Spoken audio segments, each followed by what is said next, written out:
no scheduling or feedback mechanism, so users cannot set automatic on and off times or receive alerts in case of system errors or maintenance needs. These limitations are less user-friendly, especially in modern smart home environments. And today, you will learn an advanced cooling option that maximizes energy efficiency and improves comfort is a smart conditioning system. Also, automatically change the temperature according to user preferences surrounding weather conditions and room occupancy. Overall, by automating temperature adjustment based on real-time data, a smart air conditioning system increases comfort, minimizes energy usage, and lowers utility expenses.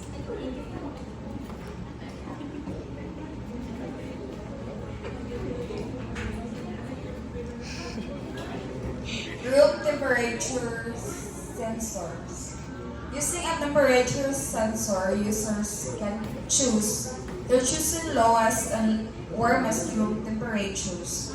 If the temperature rises above the heat room limit, the smart air conditioning will activate automatically. And if it exceeds the coolest room temperature, the smart air conditioning system will turn off automatically. Mobile app integration.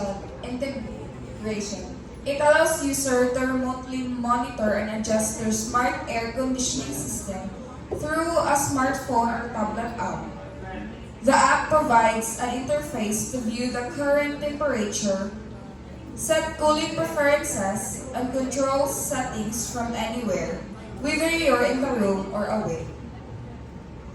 Occupancy sensors. A device that detects the presence or absence of people in a room using technologies like Diam. Apa?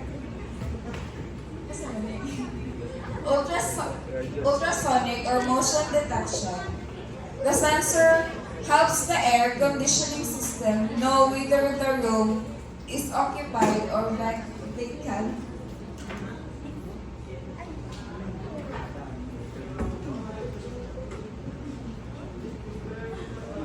Firmware code. This is the main logic programmer to the microcontroller. For example, we can use the C or C++ using Arduino Integrated Development Environment or in Micropython. Firmware is the low-level software programmed into the hardware of the air conditioner, typically stored in microcontrollers or chips. Firmware is a type of software that is permanently programmed into hardware like microcontrollers. It acts as the brain of the device, telling it how to behave. So what does the firmware do? Number one, it reads data from sensors. The microcontroller uses sensors like DHT11 or DHT22 to measure the temperature and humidity. For example, the sensor tells the microcontroller that the temperature is 30°C and humidity is 60%. At 30°C, the temperature and the humidity is 30° and humidity is 60%. Number two, it makes a decision. The firmware checks the temperature and decide if it's too hot. For example, above 28°C, it turns the air conditioner on. If it's cool enough, for example, below 24°C, it turns the air conditioner off. That is called decision-making logic, by telling the system what to do under certain conditions.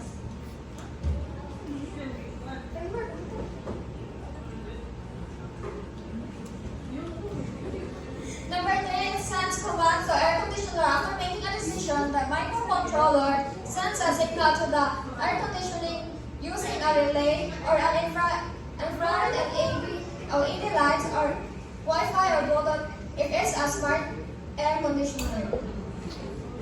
The firmware is a main program running on a microcontroller. It reads temperature and humidity using sensors, and if the room gets too hot, it automatically turns on the air conditioner. If the room cools down, it turns the air conditioner off. Then helps save energy and keeps the room comfortable. The code is written using Arduino IDE or C++ or MicroPython depending on the developer's preference. So it runs directly. Firmware code runs directly on the air conditioner microcontroller. Number 2, the cloud platforms. A cloud platform is a remote server system that connects to smart air conditioners over the internet to provide remote control, monitoring, analytics, and integration with the other smart systems. A cloud platform is an online service that lets you send and store data like sensor reading, view data anytime and anywhere using a phone or computer.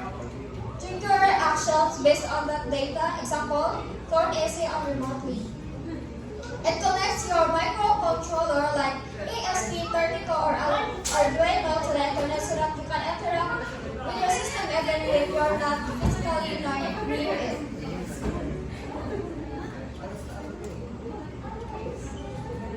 How it works? Sensor reads data. Your microcontroller reads data from temperature and humidity sensors. Send data to cloud. The data is uploaded to the cloud using Wi-Fi. View data from anywhere. You can open an app or website to check the temperature in real time.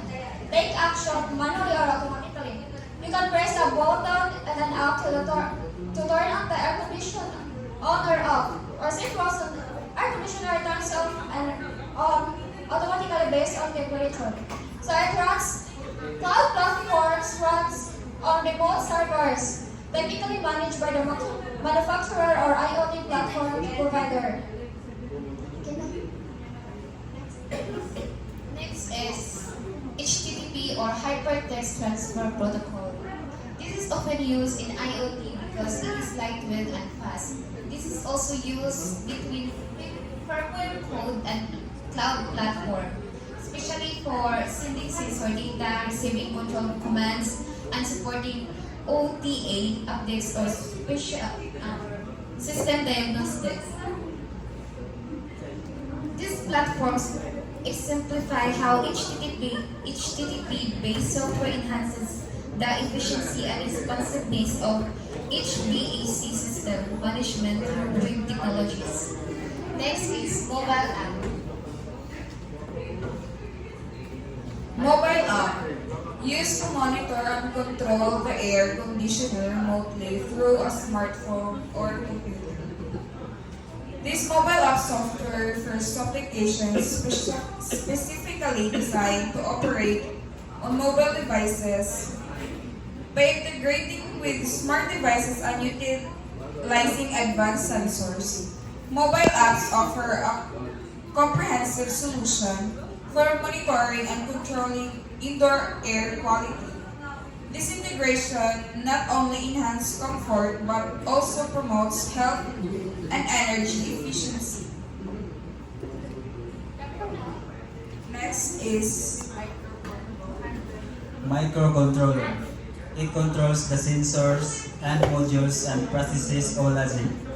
Microcontrollers are used to control electronic devices like appliances, robots, sensors, or machines. They run specific programs to perform tasks such as turning lights on and off, reading sensors, or controlling motors. Number 2 is power supply. Provides the necessary voltage to run the microcontroller and other components. So a power supply is a hardware component that provides electrical power to a device or system. It converts electricity from a source like a wall outlet or battery into the correct voltage and current needed to run electronic components and safely and reliably. Big eye. So, IR blaster or infrared blaster. This is used to send a signal just like the remote does. For example, let's pretend that my phone is a remote, and the top of the phone and the top of the remote is we can see that tiny LED light or a tiny infrared LED. So that can send a IR signal to the device, which is air conditioner or televisions, and the device IR receiver picks up the signal and responds. So those are the functions and the meaning of AR blaster or infrared blaster. And let's go on to temperature humidity sensor. This sensor collects real-time data about the room's temperature and humidity. Such as in iPhones, we do have a weather app, and yeah.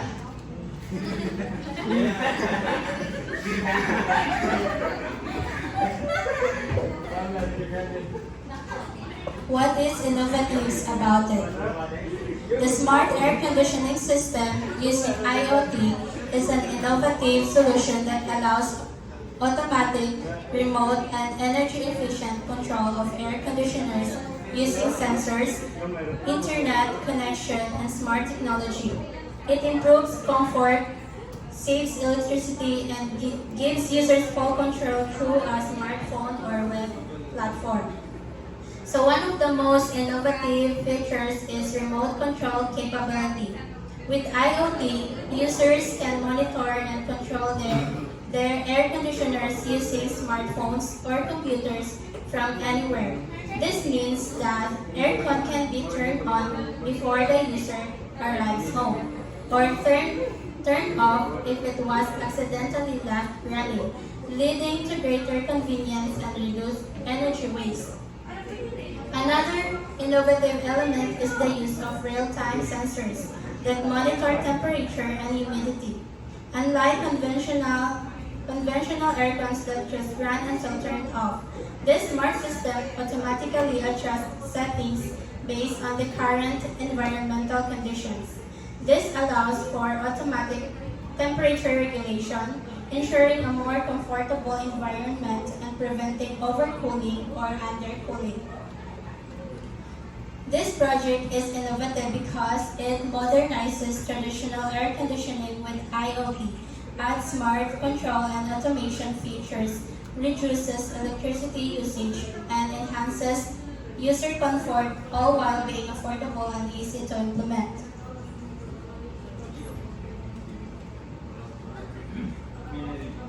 For the conclusion, smart air conditioning system offer great benefits, especially in terms of energy efficiency, cost savings, and user convenience. However, they come with a higher initial cost and potential issues related to setup, maintenance, and privacy concerns. Weighing the advantages and disadvantages can help determine if a smart air conditioner is the right choice for your home or business. Thank you. What are your motivations you started this hobby? Yeah.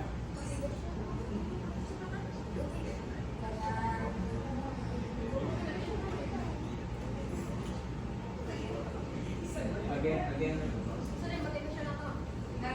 Our motivation is having a plus point.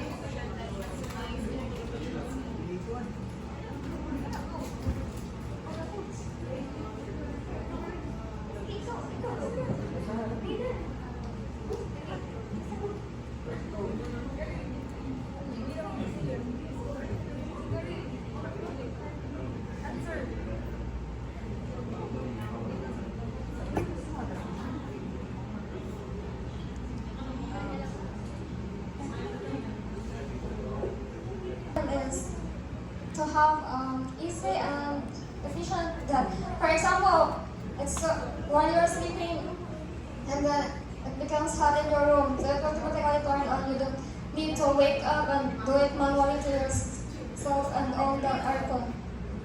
Does this issue is severely impact equipment? No. On the environment, most of people uses electric fan. You know electric fan also? Yeah. Okay.